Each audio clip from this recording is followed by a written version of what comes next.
Halo, saya Anggum Pratiwi dan rekan saya Dwi Ratnasari. Kami dari kelompok D3 Latsat CPNS Kemenko PMK. Pada kesempatan kali ini kami akan membahas isu terkait pendidikan di Indonesia pada masa pandemi. Tidak bisa dipungkiri bahwa pandemi virus COVID-19 telah berdampak pada banyak sektor, salah satunya sektor pendidikan, di mana hal ini telah membuat pola pendidikan di Indonesia banyak mengalami perubahan. Proses belajar mengajar yang pada semulanya dilakukan dengan tatap muka, kini harus dilakukan secara jarak jauh guna untuk memutus rantai penularan virus. Hal ini dilakukan dengan memanfaatkan teknologi informasi dan juga jaringan internet. Kondisi ini sebenarnya dapat menguntungkan dan juga menjadi tantangan untuk pendidikan di era digital.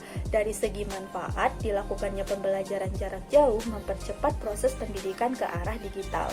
Hal ini juga merubah sistem dan pola berkomunikasi di mana pembelajaran sudah tidak lagi didominasi dengan pertemuan secara langsung, tetapi dilakukan dengan memanfaatkan teknologi dan pembelajaran daring atau online.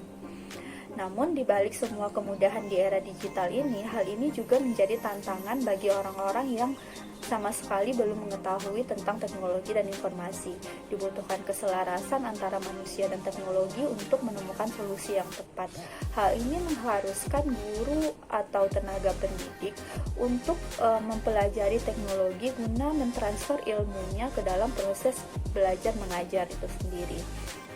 Tidak hanya pendidik, peserta didik pun diharuskan untuk memahami penggunaan teknologi yang tidak hanya berfokus kepada sosial media saja, tetapi ke semua aspek yang dapat menunjang keberlangsungan proses belajar mengajar.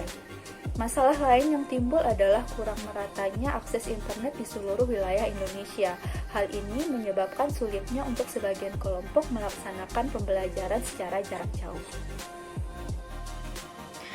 Strategi penyelesaian masalah yang diberikan oleh pemerintah terkait dengan COVID-19 khususnya pada aspek pendidikan diantaranya yaitu adanya subsidi dan penyediaan kuota gratis dari pemerintah untuk menunjang proses belajar mengajar dan bantuan beasiswa dan uang kuliah tunggal untuk para mahasiswa. Selain itu, diperlukan juga sinergi oleh seluruh aspek di mana agar generasi Indonesia supaya melek akan teknologi dan mampu berdaya saing secara global. Dengan percepatan dan perkembangan teknologi saat ini, diharapkannya Indonesia bisa bersaing dan mampu mewujudkan cita-cita Indonesia menuju keemasan tahun 2045.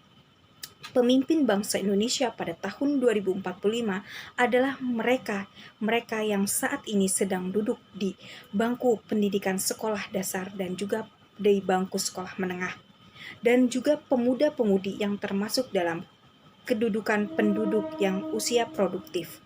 Pemudalah yang menjadi tumpuan untuk mengembangkan suatu bangsa dengan ide-ide ataupun gagasan yang berilmu, wawasan luas, serta berdasarkan kepada nilai-nilai dan norma yang berlaku di masyarakat. Yang paling penting, nasib bangsa Indonesia, baik atau buruknya ke depan, akan sangat bergantung kepada generasi penerus bangsa, yaitu generasi muda Indonesia. Terima kasih.